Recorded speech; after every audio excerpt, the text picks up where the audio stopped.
Hello friends, आज हम जानेंगे कि इंडस्ट्री में एक फुल स्टैक डेवलपर को क्या-क्या जानना चाहिए और एक सॉफ्टवेयर बनाने में इन सब का क्या उपयोग और ये कैसे काम आते हैं।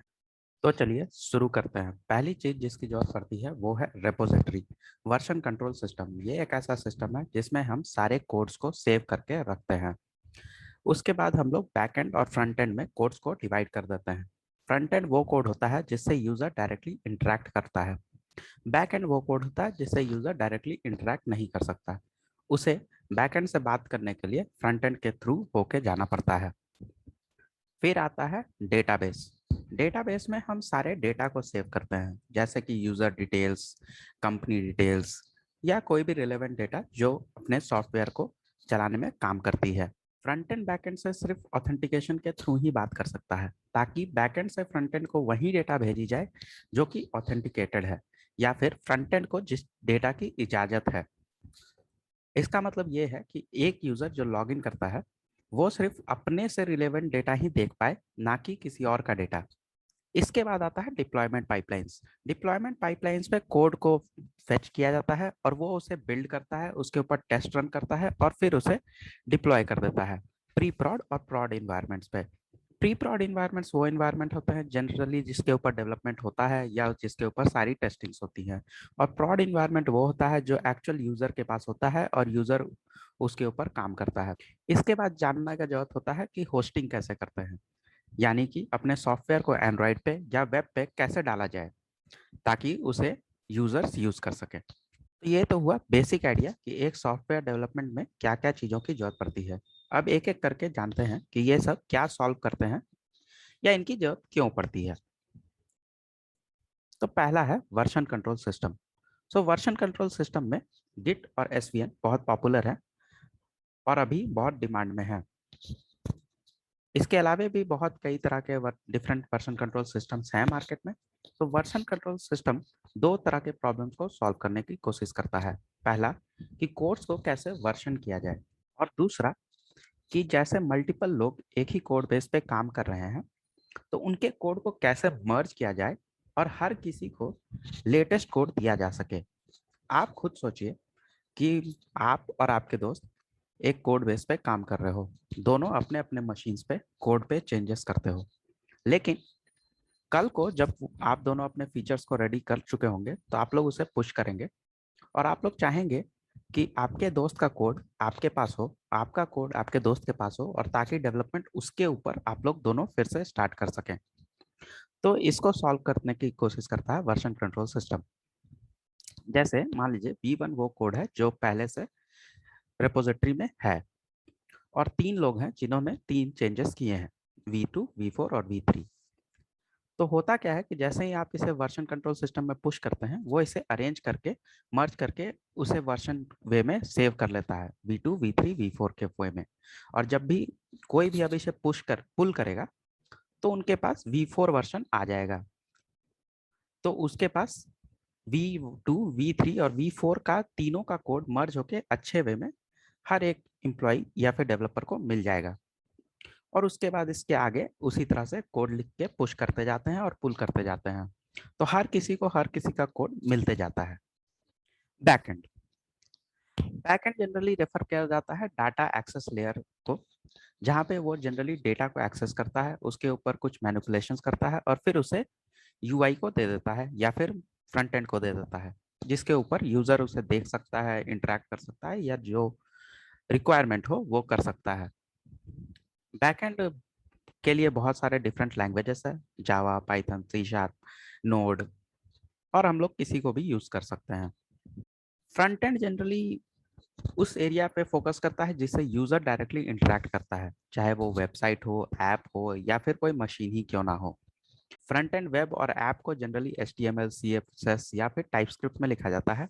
अगर एंड्रॉयड और iOS डेवलपर हैं तो एंड्रॉयड या फिर ऑब्जेक्टिव सी में भी लिखा जाता है। इसके अलावा आजकल एंगुलर, रिएक्ट, व्यू, ये सारे सॉफ्टवेयर बहुत पॉपुलर हैं क्योंकि ये वेब और ऐप दोनों बना पाते हैं। इसके बाद आता है डेटाबेस।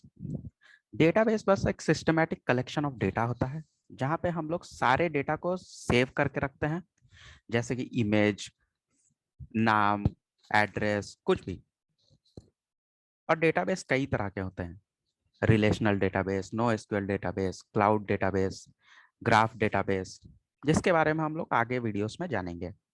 CI/CD पाइपलाइंस बस डिप्लॉयमेंट के लिए ही मेनली यूज होती है, ताकि ये देखा जा सके कि अगर आपने, आपके दोस्त ने और अदर डेवलपर्स ने कोड पुश किया है तो CI/CD ये टेक केयर करती है कि आप गलती से टूटा हुआ या खराब कोड ना ले लें।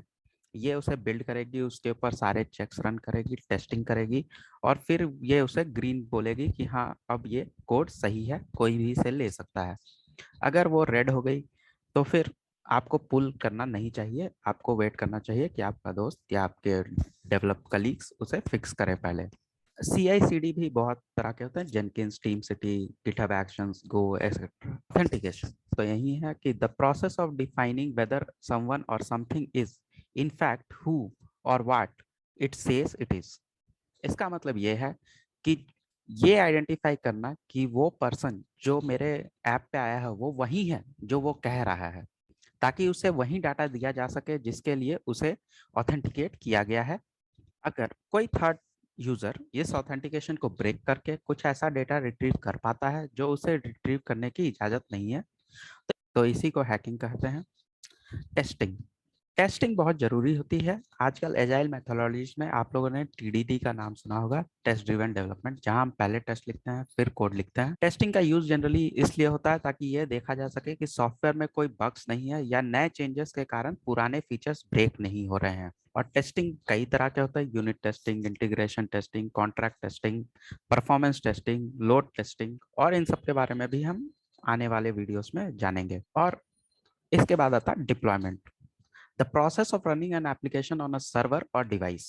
इसका मतलब यह है कि आपने कोड लिख दिया है, अब उस कोड को किसी सर्वर या डिवाइस पे रन होना होगा ताकि कोई उसे देख सके या यूज कर सके। इसी प्रोसेस को कहते हैं डिप्लॉयमेंट, कि इसे डिप्लॉय कर दिया गया है, अब आप इसे इस URL से खोल सकते हैं या आप इसे अपने ऐप पे अपडेट कर सकते हैं। होस्टिंग होस्टिंग बेसिकली ये होता है कि आप कैसे अपने ऐप को नॉर्मल यूजर्स को दे सकें। जैसे कि कोड आपके मशीन में है या फिर सेटअप है तो आप तो उसे यूज कर ही सकते हैं, लेकिन उसे किस तरह से आप दूसरों को दे सके ताकि वो लोग भी यूज कर सकें, और उसे होस्टिंग करते हैं। जनरली आजकल होस्टिंग क्लाउड्स पे होता है, और इसके बारे में भी हम लोग आने वाले वीडियोस में जानेंगे। अब जानते हैं कि जो सिस्टम डायग्राम था वो एक डेवलपर के तरह से तो ऐसा दिखता है, मगर एक यूजर के व्यू से कैसा दिखता है। जब कोई यूजर आपके वेबसाइट पे आता है तो उसे CI/CD पाइपलाइन से कोई मतलब नहीं होती। एक बार डिप्लॉय होने के बाद ये CI/CD पाइपलाइंस किसी काम की नहीं रहती, तो ये हम हटा देते हैं। फिर रेपोजिटरी में कोड होता है जिससे भी यूजर को कोई मतलब नहीं होता है, उसे भी हटा देते हैं। अब मान लेते हैं बैकएंड डिप्लॉय हो चुका है कहीं पे और फ्रंट एंड आपने डिप्लॉय कर दिया है और ये होस्टेड है।